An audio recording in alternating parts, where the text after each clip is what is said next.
আছেন ব্যারিস্টার রুমিন ফারহানা, তিনি সাবেক সংসদ সদস্য সহ আন্তর্জাতিক বিষয়ক সম্পাদক বিএনপি, এবং আছেন মুজিবুর রহমান মঞ্জু, চেয়ারম্যান এবি পার্টি। দুজনকে স্বাগত আমাদের অনুষ্ঠানে। রুমিন ফারহানাকে দেখে নিশ্চয়ই সবাই বুঝতে পারছেন কি নিয়ে প্রশ্ন করবো, আপনি নিশ্চয়ই বুঝতে পারছেন। আমি একটু যদি প্রশ্ন করি যে আজকে আপনি যেটি বলেছেন যে ব্রাহ্মণবাড়িয়া সবাই জানে সিসির সামনে কি হচ্ছে, সেখানে আপনি বলেছেন যে আমরা যদি বলি যেটা গত 15 বছরে হয়নি, আজকে সেটা হয়েছে। অলমোস্ট আমার গায়ে ধাক্কা দিয়ে আমাকে ফেলে দেওয়ার চেষ্টা হয়েছে। যেই বিএনপির নেতাকর্মীদের জন্য 15 বছর লড়াই করলাম, তারা আমাকে এমন ধাক্কা দেয়। তো ঠিক আছে, ধাক্কার বদলে ধাক্কা আসবে, তাই না? সেটাই হচ্ছে, এটা হচ্ছে আপনার বক্তব্য। আর যিনি আসলে মারধরের অভিযোগ করেছেন এনসিপির যুগ্ম মুখ্য সংগঠক আতাউল্লাহ, তিনি যেটি বলেছেন যে রুমিন ফারহানা এবং তার গুন্ডা পান্ডারা বিভিন্ন সময় আমাকে ফোনে ও বিভিন্ন লোক দিয়ে বলেছে এখান থেকে সরে যেতে। আজকেও এখানে যখন আসি আমাকে পেছন থেকে টেনে বের করে দেওয়ার চেষ্টা করেছে। এক পর্যায়ে প্রবেশ করি, আমি যখন শুনানিতে দাঁড়াই, রুমিন ফারহানা আমাকে প্রথমে ধাক্কা দিয়ে ফেলে দেয়, আমাকে কথা বলতে দেয় নাই। তার যে গুন্ডা পান্ডা ছিল তারা আমাকে পায়ের নিচে ফেলে পিষ্ট করে, নির্মমভাবে মারধর করে। আপনি অভিযোগ করেছেন যে বিএনপি নেতাকর্মীরা যেখানে ছিল তারা আপনাকে ধাক্কা দিয়েছে, সেকে মাঝখানে এনসিপির একজন নেতা কিভাবে মার খেয়ে গেল? এই প্রশ্নটা আমারও। কেন আমার? এনসিপির লোকাল স্ট্যান্ডাই কি?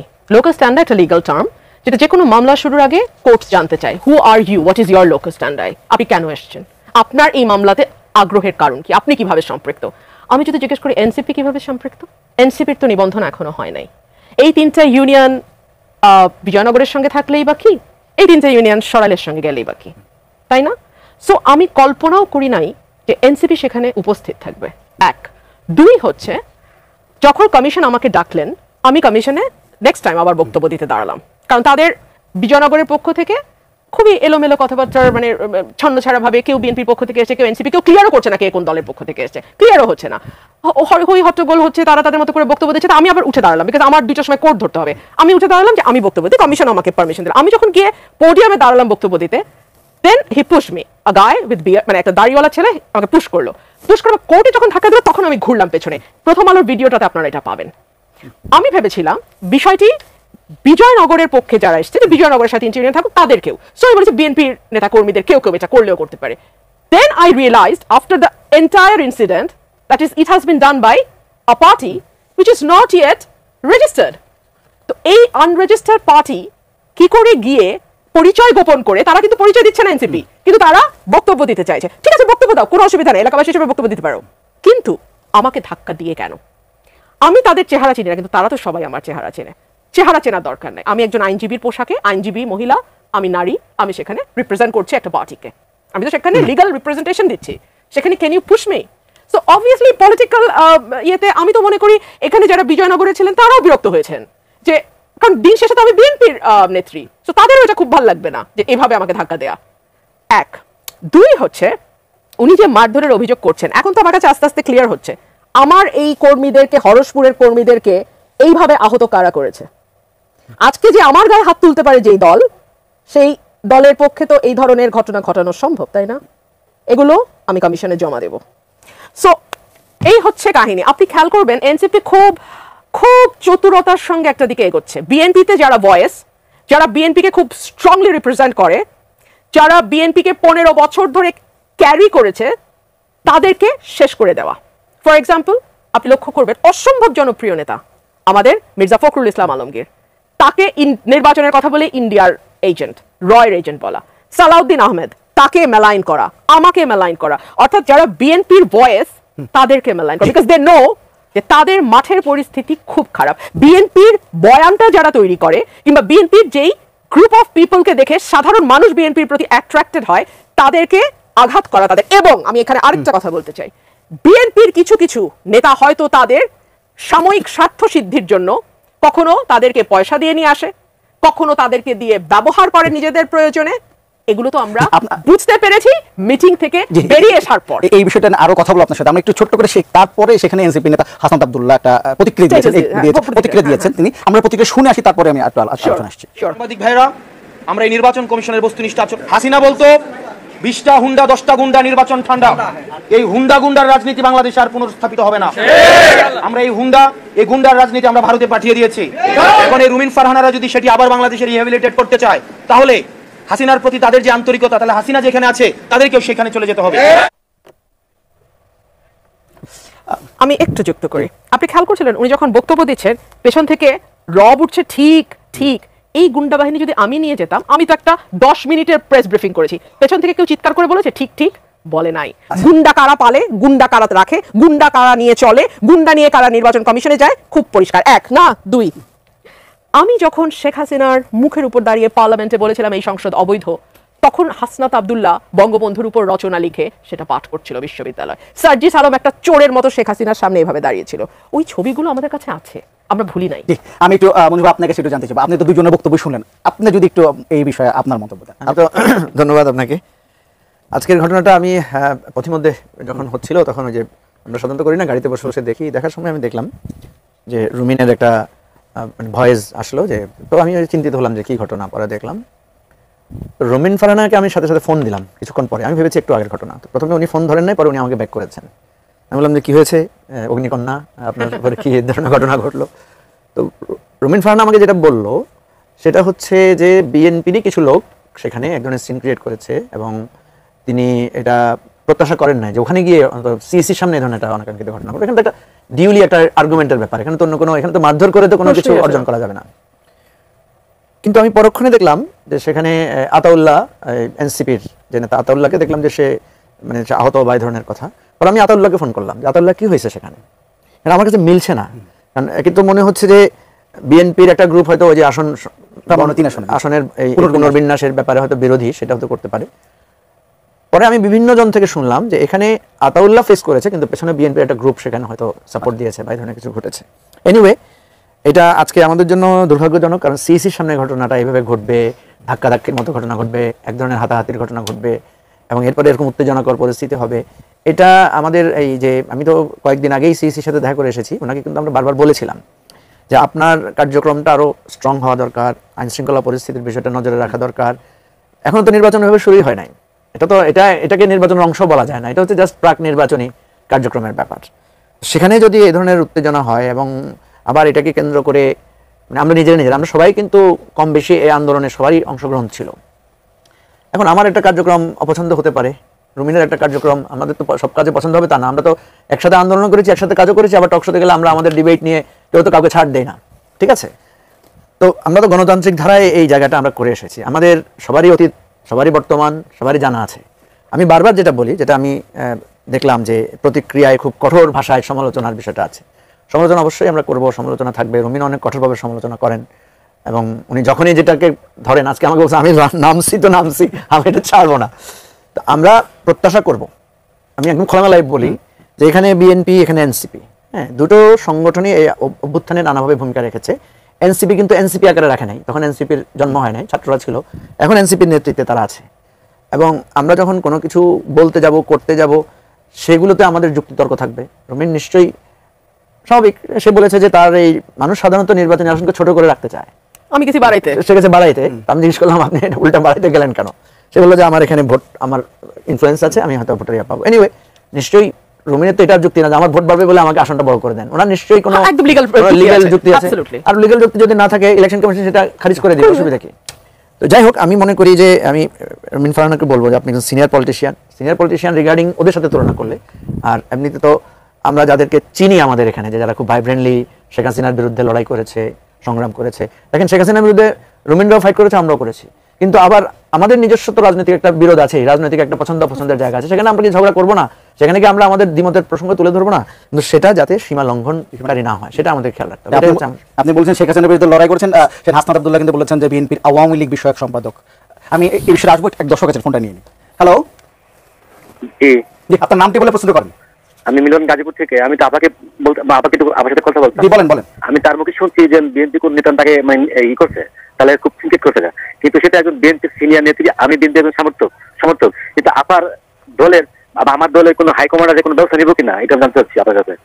জি, হাইকমান্ড ব্যবস্থা নেবে কিনা এটা জানতে চাই না। আমি তার আগে আমি একটু এখানে, যেহেতু এখানে এনসিপির কেউ নাই, আমি যদি ছোট্ট করে তাদের দুইটা কমেন্ট যদি পড়ি। তিনি হাসনাত আব্দুল্লাহ যেটি বলেছেন যে বিএনপির আওয়ামী লীগ বিষয়ক সম্পাদক রয়েছেন অনেকেই, যারা আওয়ামী লীগ থেকেও বেশি আওয়ামী লীগ। বিএনপির আওয়ামী লীগ বিষয়ক সম্পাদক যারা রয়েছেন তাদের মধ্যে অন্যতম রুমিন ফারহানা, আওয়ামী লীগের সুবিধাভোগী, আওয়ামী লীগের ফ্ল্যাটভোগী এবং যারা গুন্ডা দিয়ে নির্বাচন কমিশনকে ঠান্ডা করে দিতে চায় তাদের। আমরা বিএনপির এই আওয়ামী লীগ বিষয়ক সম্পাদকদের বলবো, আপনারা জনগণের পালসকে বুঝুন, 24-এর পরবর্তী জনগণের পালসকে বুঝুন, নতুবা আবার বাংলাদেশের সংকটের দিকে যাবে। আর সার্জিস আলম স্ট্যাটাস নিশ্চয়ই আপনি পড়েছেন, আমি যদি একটু পড়ি, একটু লম্বা হবে, তারপর একটু পড়া উচিত মনে হয় আমার। তিনি বলেছেন একদিকে জনাব রুমিন ফারহানার পোষ্যকর্মীরা এনসিপির কেন্দ্রীয় নেতাকে শারীরিকভাবে আঘাত করছে, আর অন্যদিকে জনাব রুমিন ফারহানা গাল ফুলিয়ে বিএনপির কেন্দ্রীয় নেতা ও আইনজীবী ভাব নিয়ে অন্যদিকে মুখ ফিরিয়ে দেখেও না দেখার ভান করছে। টকশোতে বড় বড় সুশীলতা দেখানো যায়, লেকচার দেওয়া যায়, কাজ দিয়ে প্রকাশ পায় কে সুযোগ পেলে আবার আগের পথে হাঁটবে আর কে সংশোধন হবে। ইসি অফিসে আপিল শুনানিতে যোগ দিতে এসে এনসিপির সিনিয়র যুগ্ম মুখ্য সংগঠক আতাউল্লাহ বিএনপির নেতা রুমিন ফারহানার কর্মীদের হাতে মারধরের শিকার হন। তার অপরাধ শুধু সীমানা পুনর্নির্ধারণের বিরোধিতা করে আপিল করা। বিএনপি কি আওয়ামী লীগের চরিত্র ফিরতে চায়, জোর যার মুল্লুক তার বানাতে চায়? এই সুযোগ করে দেয়া হবে না। ইসির ভেতরে একজন শীর্ষ নেতার নিরাপত্তা যদি নিশ্চিত করা না যায়, তাহলে এই অথর্ব ইসি কিভাবে সারা দেশের অন্যান্য দলের নেতাকর্মীদের নিরাপত্তা নিশ্চিত করবে? সুষ্ঠু আপনি কি বুঝতে পারছেন এদের লাইনটা কি, মূল সুরটা কি? নির্বাচনের পরিবেশ নাই, নির্বাচন করা যাবে না। এবং আমার গাল ফুলিয়ে কথা বলার কথা বলেছে না, নারীদেরকে এনসিপি কি চোখে দেখে এটা নিয়ে কি আরেকবার আলোচনা করার কোনো দরকার আছে? এনসিপির টপ লিডারশিপ বসে থাকে, নারীদের বেশ্যা গালাগালি করা হয়, সেখানে আমার কোট ধরে টান দিয়েছে, আমাকে ধাক্কা দিয়েছে, তো কিছুই না। এনসিপির মতন দল তো আরো অনেক নিচে না আমার কথা। আমরা স্লামডগ মিলেনিয়ার সিনেমাটা দেখেছি না, দে লাইক দ্যাট। তারা তো আমাকে একটা ধাক্কা দিয়েছে একটু, এটা তো তেমন কিছু না। আওয়ামী লীগ বিষয়ক সম্পাদক নিয়ে আমি একটু কথা বলি। আওয়ামী লীগ যখন ক্ষমতায় ছিল, আমি বলেছিলাম মুক্তিযুদ্ধের সবচেয়ে বড় বিপক্ষ শক্তি যদি কেউ থেকে থাকে সেটা আওয়ামী লীগ। কেন বলেছিলাম? বলেছিলাম বিকজ আওয়ামী লীগ সাম্য, মানবিক মর্যাদা এবং সামাজিক ন্যায় বিচারের ধারে কাছে না গিয়েও মুক্তিযুদ্ধের চেতনাকে পলিটিক্যালি ইউজ করেছে, অ্যাবিউজ করেছে, বারবার ব্যবহার করেছে। দুই হচ্ছে, আওয়ামী লীগের সময় আমরা দেখেছি যেই স্পিরিট নিয়ে মুক্তিযুদ্ধটা হয়েছিল, সকলের একটা সমান বাংলাদেশ, সেখানে পদে পদে অর্থনৈতিক, লৈঙ্গিক, রাজনৈতিক বিভিন্ন পরিচয় আপনাকে প্রতি মুহূর্তে বৈষম্যের শিকার হতে হতো। তো সেটা একটা অবসান চেয়েছিলাম বলেই শেখ হাসিনার বিরুদ্ধে বা আওয়ামী লীগ রেজিমের বিরুদ্ধে দীর্ঘ 15 বছর 16 বছর আমরা লড়াই করেছি। এখন দেখুন কি মজা, শেখ হাসিনা এবং আওয়ামী লীগ চলে গেছে, এখন নতুন ট্যাগিং এর রাজনীতি আসছে। আগে বলা হতো রাজাকারের শাবক, আগে বলা হতো মুক্তিযুদ্ধের চেতনা বিরোধী, এখন বলা হয় রয়ের এজেন্ট, এখন বলা হয় আওয়ামী লীগের কি সম্পাদক, আওয়ামী লীগ বিষয়ক সম্পাদক, অর্থাৎ ট্যাগিং। যখন আপনি যুক্তিতে পারবেন না, এটা আমি পার্লামেন্টে বারবার বলতাম, তখন আপনি কি করবেন? ব্যক্তি আক্রমণ করবেন। এটাকে ইংরেজিতে বলে অ্যাড হোমেনাম ফ্যালাসি। আমি জানি না ওনারা ঠিক মানে অ্যাড হোমেনাম ফ্যালাসি দুইবার বললাম so that they get it. এই অ্যাড হোমেনাম ফ্যালাসি হচ্ছে যখন আপনি কোনো যুক্তি আপনার সামনে নাই, তখন আপনি এটা যাবেন। ধরুন আজকে আমাকে ধাক্কাটা কেন দেওয়া হয়েছিল, আমি আপনাকে বলি। আমাদের এই যে সীমানা নির্ধারণ, এটা হয় ভৌগোলিক অবস্থান এবং জনসংখ্যার ভিত্তিতে। জনসংখ্যা সদর আসনে 6 লক্ষ সামথিং, আর আমাদের অনলি 4 লাখ সামথিং। সো এখানে অলরেডি আমাদের ওদের মানে 3 ভাগের 1 ভাগ আমাদের হচ্ছে ভোটার সংখ্যা। আর যদি ওই 3টে ইউনিয়ন আমার সাথে চলে আসে, তারপরেও আমাদের ভোটার সংখ্যা একটা 1 লাখ বা 1.5 লাখের পার্থক্য থেকে যায়। এক ভৌগোলিক ব্যাপারটা হচ্ছে এই 3টে ইউনিয়নকে সদরে যেতে হলে, বিজয়নগরে যেতে হলে আমাদের সরাইল দিয়ে যেতে হয়। সো সরাইল পার না হয় তারা বিজয়নগরে যেতে পারে না, সরাইলে আসতে তাদের 15 মিনিট সময় লাগে, বিজয়নগরে যেতে 1 ঘন্টা সময় লাগে। এই যুক্তিগুলো যখন আমি তুলে ধরেছি, they were like crazy the entire room. সেজন্য আমি বলছি এটা শুধু এনসিপি না, এনসিপির সঙ্গে ব্রাহ্মণবাড়িয়া 3 আসনের বিএনপির যিনি ক্যান্ডিডেট তারও এখানে মদত ছিল, ডেফিনেটলি ছিল। এবং সেই মদতের ধাক্কা 5 লাখ টাকাও কেউ কেউ বলছে, কেউ কেউ 10 লাখ টাকা বলছে। মদত কি ফর্মে গেছে আমি জানি না, তবে মদত ছিল। না হলে একজন মহিলাকে ধাক্কা দেওয়ার সাহস টাকার শক্তি না হলে হওয়ার কথা না। রুমিন ভাই, আপনি তো সিনিয়র নেতৃত্ব, আপনি সেখানে কি এই অপ্রীতিকর অবস্থাটা ঠেকাতে পারতেন কিনা? আমি আপনাকে খুব চমৎকার প্রশ্ন করেছেন। আমি খুব অল্প মানুষ নিয়ে গেছি, কারণ আমি ভেবেছি, কারণ আমি I dressed up as a lawyer and I presented my case as a lawyer. আমি আইনজীবী হিসেবে গেছি এবং আদার সাইডেও কিন্তু আইনজীবী ছিল, তাদেরও 2জন আইনজীবী বক্তব্য রেখেছে। এটা কি ওখানে শেষ হয়ে যেত না? তাদেরও আইনজীবী বক্তব্য রেখেছে। তারপরে কেন এই বক্তব্য লিঙ্গার হতে থাকলো যে একটা পর্যায়ে আমাকে আবারও সময় চাইতে হলো এবং তারপরে আমাকে ধাক্কা খাইতে হলো। আমি একটু আপনার কাছে জানতে চাইব, রুমিন ফারহানা তার বক্তব্যে বলেছিলেন নির্বাচনের পরিবেশ, তিনি বলেছিলেন নির্বাচনের আগে সীমানা নিয়ে যদি এরকম আচরণ নিজ দলের মধ্যে হয় তাহলে নির্বাচন কি হবে, এমন সংশয় প্রকাশ করেছিলেন উনি তার বক্তব্যে। সেখানে আমি যেখানে এনসিপি নেতাদের যে বক্তব্য শুনলাম, তারাও বলেছেন যে বিকেলে নির্বাচন, হাসনাত আব্দুল্লাহ বলেছেন যে তিনি অভিযোগ করেন আগামী নির্বাচন বিএনপি কিভাবে ভোট কেন্দ্র দখল করবে একটি টেস্ট ম্যাচ হয়ে গেল শুনানিতে, তিনি এটি বলেছেন। আমি এনসিপি বা হাসনাত আব্দুল্লাহর বক্তব্যটাকে দেখি যে তারা, ধরুন আমরাও কিন্তু সিরিয়াসলি ক্রিটিক করি ইলেকশন কমিশনকে, আমরা বিএনপিকে ক্রিটিক করি ডিউ টু আমাদের কাছে মনে হচ্ছে যে বিএনপি এজ এ তার অ্যাক্টর আকারে সে একটা বড় দল, প্রভাবশালী দল আকারে হাজির আছে। তো আমি সংখ্যাগুলোকে যখন সামনে আনবো, এর মানে এটা না যেটা রুমিন ফারহানা বারবার বলছেন যে ইলেকশন হবে না, ইলেকশনকে, বিষয়টা হয়তো সেরকম না। বিষয়টা হচ্ছে যে আমি আমার সংখ্যাটা বোধ করছি এই জন্য যাতে প্রশাসন বা গভর্নমেন্ট যাতে একটা প্রিকশন নিতে পারে, আমি তো আশঙ্কা বোধ করছি। এবং আশঙ্কার মধ্যে কিন্তু অমূলক না। আপনি দেখেন, আমি ইলেকশন কমিশনকে বলেছি যে ইলেকশনের প্রথম ধাক্কাটা হবে আপনি যখন শিডিউল ঘোষণা করবেন, ডেফিনেটলি তখন পার্টিগুলো নমিনেশন পেপার বিক্রি করবে। বিএনপির কথা আপনার খেয়াল থাকার কথা, 2018 সালে বিএনপি একটা মানে খুব বিপদগ্রস্ত অবস্থা ছিল, তারপরে বিএনপির নমিনেশন বিক্রি হয়েছে হাইয়েস্ট, আওয়ামী লীগের যাতে বেশি বিক্রি হয়েছিল। এবারে কি হবে? সাধারণভাবে আমরা ধরে নিতে পারি এবার বিএনপির জন্য অনেক অনুকূল পরিবেশ। তাহলে এবার গতবার 5,000 বা 6,000 বিক্রি হয়েছে, এবার 8-10,000 বিক্রি হতে পারে, নাম্বার 1। এবং এই যে লম্বা প্রার্থী জট তৈরি হয়েছে, সরি, কারণ পুরনো নেতারাও আছেন, আর এই 10 বছরে যারা লড়াই করেছেন তাদেরও তো একটা ভ্যালু তৈরি হয়েছে পার্টির মধ্যে। তো বিএনপি যদি আগে 4 জন প্রতিদ্বন্দ্বী থাকতো, এবার দেখাতে পারে 5 জন বা 6 জন হয়েছে। এবং এই একটা প্রথম ধাক্কাটা আমাদের যেটা আসবে সেটা হচ্ছে বিএনপির এই নমিনেশন ফাইনাল নিয়ে প্রচুর পরিমাণে এলাকাগুলোতে উত্তেজনা তৈরি হবে, যার একটা ছোট্ট ঘটনা তো আজকে আমরা দেখলাম। এবং এটা নানা রূপে আসবে, যেটা রুমিন বলছেন যে এটা এনসিপির ব্যাক নানা ধরনের ইকুয়েশন আছে, এটা হতে পারে। ইভেন আমি তো এমনও আশঙ্কা করি যে এই ঝগড়ার মধ্যে আওয়ামী লীগও ঢুকে যেতে পারে। ঠিক আছে, দুই পক্ষের ঝগড়াতে আমি একটু আগুন দিই, বাতাস লাগাই, এগুলো আমাদের প্রথাগত চরিত্র। তো সুতরাং এবারে নির্বাচনের প্রথম যেই হার্ডলসটা আমাদেরকে, যে রিলে রেস আমরা একটা হার্ডলস পার করি না, একটা হার্ডলস হচ্ছে বিএনপির আভ্যন্তরীণ গন্ডগোল বা মারামারি বা প্রার্থী সিলেকশন নিয়ে যেটা হবে সেটা। এবং সেটা নিয়ে কিন্তু মানুষ বুঝবে যে, যেমন ধরেন আমি যদি আজকে প্রশ্ন করি, আজকে এখানে যে ঘটনা ঘটেছে সেখানে কি আইনের ব্যত্যয় ঘটেছে? আইন শৃঙ্খলা রক্ষার তো নাহলে আপনারা আজকে সেকেন্ড লিড করলেন কেন? নিশ্চয়ই এটা কি নিয়ে কোনো মামলা হয়েছে? পুলিশ কি কাউকে গ্রেফতার করেছে? রুমিন নিজে কমপ্লেন করছে, তাকে ধাক্কা দিয়েছে। আতাউল্লাহ কমপ্লেন করছে, তাকে ধাক্কা দেওয়া হয়েছে। আতাউল্লাহ আমাকে বলেছে যে তাকে বেদমভাবে মারা হয়েছে, সে আহত হয়েছে।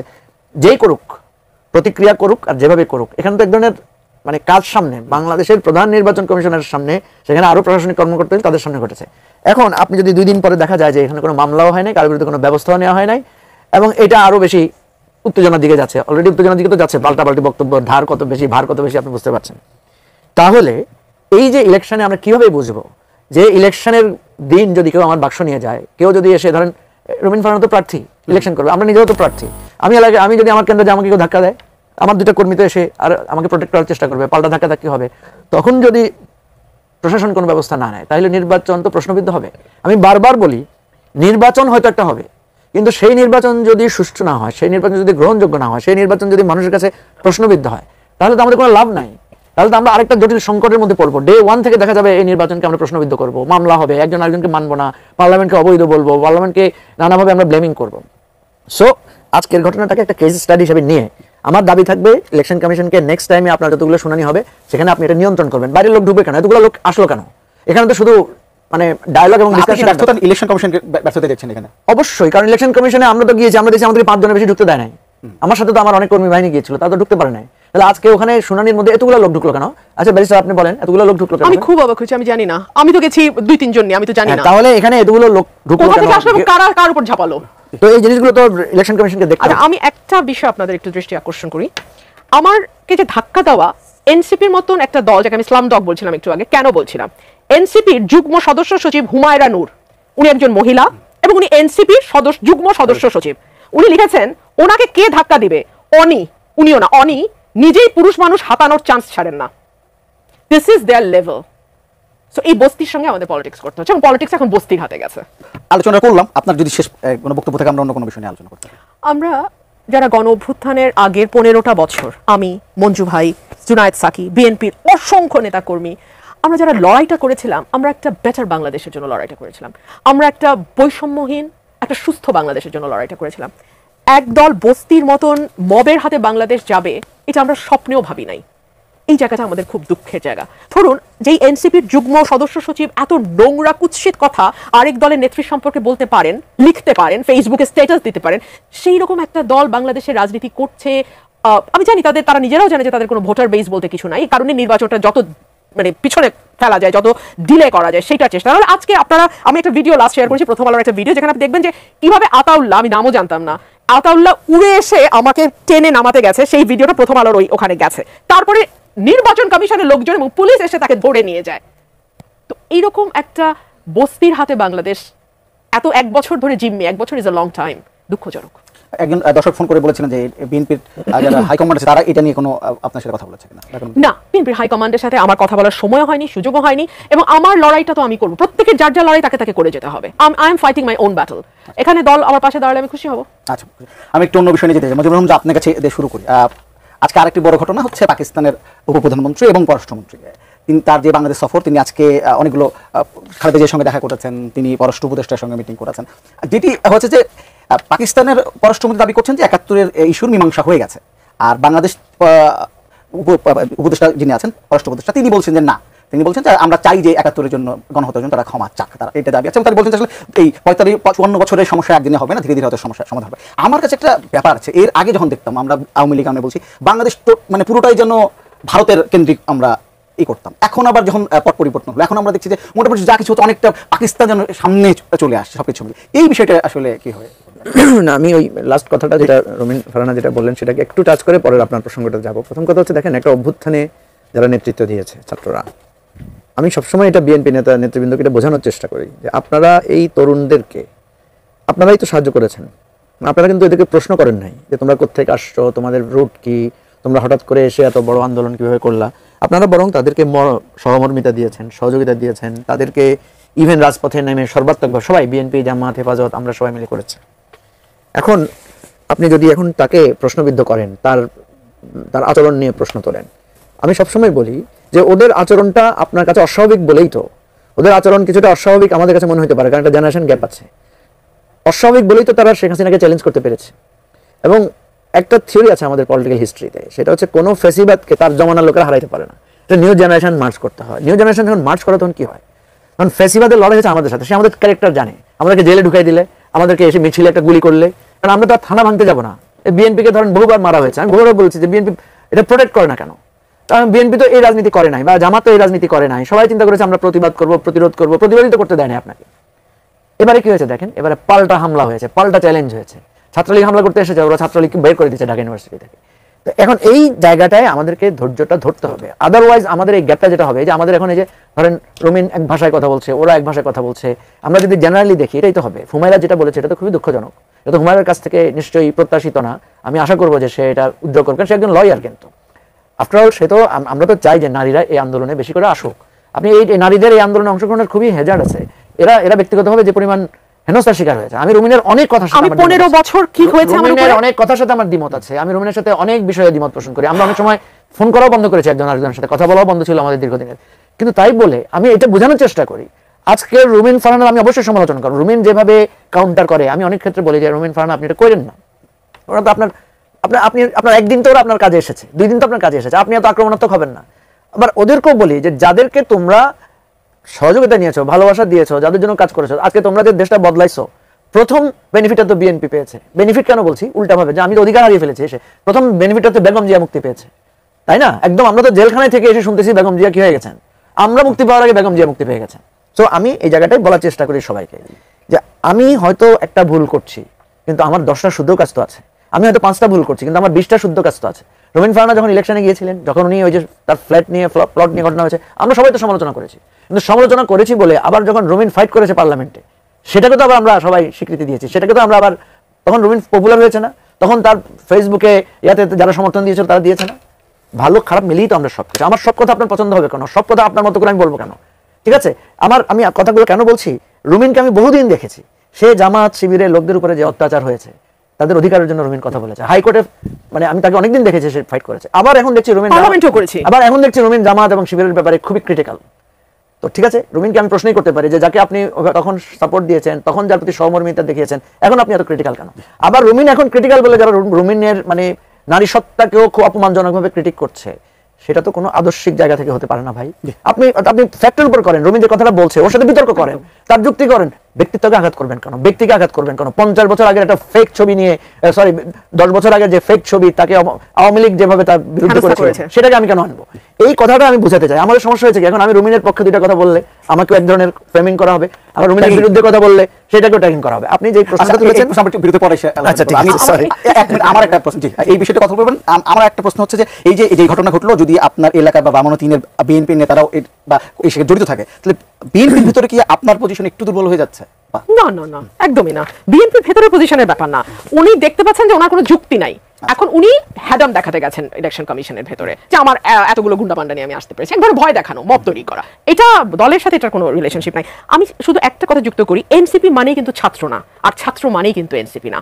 যখন ঢাকা বিশ্ববিদ্যালয়ের হল খালি হয়ে গেছে, তখন কিন্তু প্রাইভেট বিশ্ববিদ্যালয়ের ছেলেরা, north south east West, independent university, American university, তারা সব বেরিয়ে এসছে। তো ওই বাচ্চারা না বের হলে, আর আর্মি মানে প্রাক্তন আর্মি কর্মকর্তারা মিরপুর ডিওএইচএস এ মিছিল না বের করলে এটা কোথায় যেত আমি জানি না। 1 2 হচ্ছে আওয়ামী লীগ আমাকে ঠিক প্লট নিয়ে আক্রমণ করতো, যে আমি প্লটের অ্যাপ্লিকেশন দিয়েছি। আমাকে বলে আওয়ামী লীগের কি জানি কি আওয়ামী লীগ বিষয়ক সম্পাদক, আন্তঃবিষয় সম্পাদক এবং ফ্ল্যাটের সুবিধা এক্স্যাক্টলি। আমি তো ফ্ল্যাটের আবেদন তো করি নাই, ফ্ল্যাটভোগী। দেখেন মিথ্যাচার কাকে বলে? আওয়ামী লীগের প্রোপাগান্ডাটা করতো, প্লট বলতো।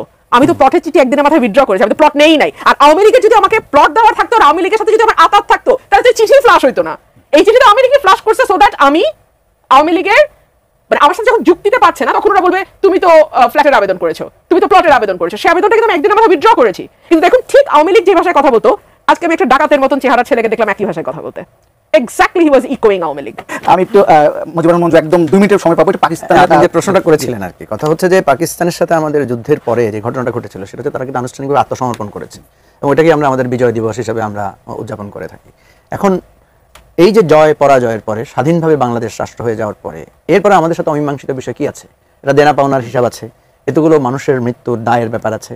তো এই জিনিসগুলো বাংলাদেশের সাথে পাকিস্তানের যে একটা ডায়লগ হওয়ার কথা, কারণ অব্যবহিত পরে যারা ক্ষমতায় ছিল তাদের উপরে দায়িত্বটা ছিল, কিন্তু সেই মুহূর্তে আমরা দেখেছি এক ধরনের একেবারেই বিচ্ছেদের মতো একটা ঘটনা ঘটেছে। মাঝখানে যেহেতু ভারত সরকারের সাথেই তখন নানা ইস্যু তৈরি হয়েছে, ভারতীয় সেনাবাহিনী এখানে ছিল, সেনাবাহিনী এখান থেকে সরিয়ে নেওয়ার প্রসঙ্গ ছিল, তারপরে মুক্তিযোদ্ধাদের মধ্যে আবার ভারতীয় বাহিনীর সাথে নানা সংঘর্ষের বিষয় ছিল এবং মুক্তিযোদ্ধাদের মধ্যে একটা ডিভিশন হয়ে তখন তো দেখা গেল যে এক ধরনের মুজিববাদ ভার্সেস রক্ষী বাহিনী, তারপরে আপনার জাসদের উত্থান, একটা ঘটনার চূড়ান্ত পর্যায়ে এসে তো শেখ মুজিবুর রহমানের হত্যাকাণ্ডের ঘটনা। তো যার ফলে দেখা গেছে যে পাকিস্তান আর এই বিষয় নিয়ে বাংলাদেশের সাথে এই জিনিসগুলো আর আলোচনায় আসেনি।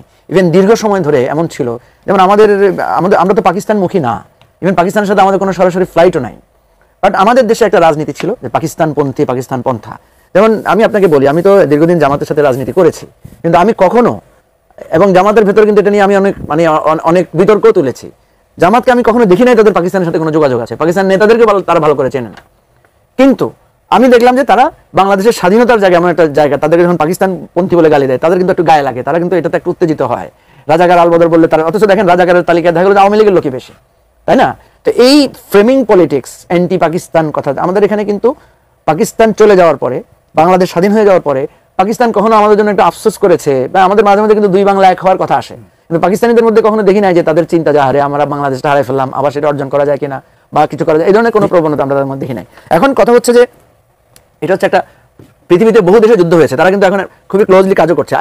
ইউরোপের দেশগুলোতে দেখেন ভয়ানক যুদ্ধ হয়েছে, মানে যুদ্ধ মানে কাকে বলে, একেবারে মানে ইহুদিদেরকে তো নিধনই করা হয়েছে আপনার জার্মান এবং ইয়ে মিলে। সেই জায়গায় আমরা দেখছি যে এই যুদ্ধের এই যে বৈরিতা এটা কিন্তু কন্টিনিউ করে নাই। তো এখন আমরা দেখছি পাকিস্তান হয়তো আওয়ামী লীগের পতনের পরে এতদিন তাদেরকে আমরা, বা পররাষ্ট্র জায়গায় তাদের সাথে একটা বৈরী সম্পর্ক ছিল, তারা এখন বেশ আসছেন, মিটিং এর পর মিটিং করছেন, রাজনৈতিক দলগুলোর সাথে বসছেন, নেতৃবৃন্দকে দেখতে যাচ্ছেন। আমি মনে করি এটা একটা নতুন আমাদের পররাষ্ট্রনীতির একটা নতুন ধারা তৈরি হচ্ছে। আমি রুমিন ফানা এই বিষয়ে আপনার একটা মতামত জানতে চাই। আমাদের মোটা দাগে 3টি বিষয় নিয়ে এখনো নিষ্পত্তি হয়নি। একটি হচ্ছে তারা জেনোসাইড বা গণহত্যা বাংলাদেশে চালিয়েছে, সেটা নিয়ে তারা এখনো বাংলাদেশের কাছে ক্ষমা চায়নি ফর্মালি। 2 হচ্ছে তাদের সাথে আমাদের সম্পদের বন্টন এখনো বাকি আছে। আমাদের ঘূর্ণিঝড়ে যেই বিপুল পরিমাণ ত্রাণ বহির্বিশ্ব থেকে এসেছিল 70-এর ঘূর্ণিঝড়ে, সেটার হিস্সা আমরা পাইনি। প্লাস আমাদের যে দীর্ঘ বৈষম্যের ইতিহাস, সেই বৈষম্যের ইতিহাসে পূর্ব পাকিস্তান আর পশ্চিম পাকিস্তানের মধ্যে মানে প্রপার্টি বা সম্পদের যে বৈষম্য, সেটার একটা নিষ্পত্তি। আর 3 হচ্ছে আমাদের বিহারি জনগোষ্ঠী যারা আছেন তাদের ব্যাপারে পাকিস্তানের কোনো এই বিষয়গুলো এখনো সর্ট আউট হয় নাই। এবং আমি যতদূর জানি এই সরকারও কিন্তু বারবার এই বিষয়গুলো সর্ট আউট করার কথা বলেছে পাকিস্তান গভর্নমেন্টকে, বাট এখন পর্যন্ত আমরা কোনো পজিটিভ কিছু শুনি নাই। কিন্তু আজকে পাকিস্তানের পররাষ্ট্রমন্ত্রী, আপনি বলেছেন যে এর মধ্যে আলোচনা, পাকিস্তানের পররাষ্ট্রমন্ত্রী দাবি করেছে যে 2বার যে 71-এ গণহত্যার ক্ষমা চাওয়া সহ অমীমাংসিত 3 সমস্যা 2বার সমাধান হয়েছে। 1974 সালে ভুট্টো সাহেব যখন দেশে এসেছিলেন এবং 2000 সালে পারভেজ মোশাররফ যখন বাংলাদেশে এসেছিলেন, তিনি বলেছেন যে সমাধান হয়ে গেছে। না, এখন ধরেন ওইটাই তো বললাম যে ভুট্টো যখন বাংলাদেশে এসেছে তাকে তো রিসেপশন দেওয়া হয়েছে, যার সাথে আপনি যুদ্ধ করেছেন, এবং ভুট্টোই তো দায়ী বাংলাদেশের এই সংকটের জন্য, প্রধান দায়িত্ব জুলফিকার আলী ভুট্টো। সেই জুলফিকার আলী ভুট্টোকে যখন রেড কার্পেট সম্বর্ধনা দেওয়া হয়েছে তখন তো এই আলোচনাগুলো তোলার খুবই গুরুত্ব ছিল। এখন আমি যেটা মনে করি এটা হচ্ছে ঔদার্যের ব্যাপার। পাকিস্তানের রাষ্ট্র যদি আনুষ্ঠানিকভাবে আমাদের এখানে তাদের এই ভুল বুঝাবুঝি দূর করার জন্য উদ্যোগ নেয়, আমি তো কোনো সমস্যা দেখি না। কারণ আমি দেখলাম যে বিএনপির নেতৃবৃন্দ খুব সহৃদয়ভাবে পাকিস্তানের সাথে ডায়লগ করেছেন, কথা বলেছেন। তিনি আবার বেগম জিয়াকে দেখতে গিয়েছেন, জামাতে আমিরকেও দেখতে গিয়েছেন। তাহলে যে বরফটা জমাটবদ্ধ ছিল সেটা তো কিছুটা, ইভেন আমি তো শেখ হাসিনা তো আম পাঠিয়েছেন পাকিস্তানের প্রধানমন্ত্রীর জন্য, পাঠিয়েছেন না? তো রাষ্ট্রীয়ভাবে আমরা একসময় একসাথে ছিলাম, আমাদের সাথে একটা যুদ্ধ হয়েছে, নৃশংসতা ছিল, বৈষম্য ছিল, আমাদের অধিকার তারা হরণ করেছে, সেটার জন্য আমরা যুদ্ধ করে বিজয় অর্জন করেছি। এখন যেই বিষয়গুলো আছে এগুলোকে ক্রমান্বয়ে আমরা আলোচনায় তুলতে পারি, কিন্তু এটার জন্য যাতে আমাদের কূটনৈতিক সম্পর্ক নষ্ট না হয়, এবং আমাদের যে আজকে চায়নামুখী, আমেরিকামুখী, ইন্ডিয়ামুখী, বার্মামুখী, নানা বহুমুখী যে আমাদের আন্তর্জাতিক সম্পর্কের টানাপোড়েন আছে, এটা আমাদের সবগুলোকে সতর্কতার সাথে হ্যান্ডেল করতে হবে। আমাদের সময় শেষ। আমাদের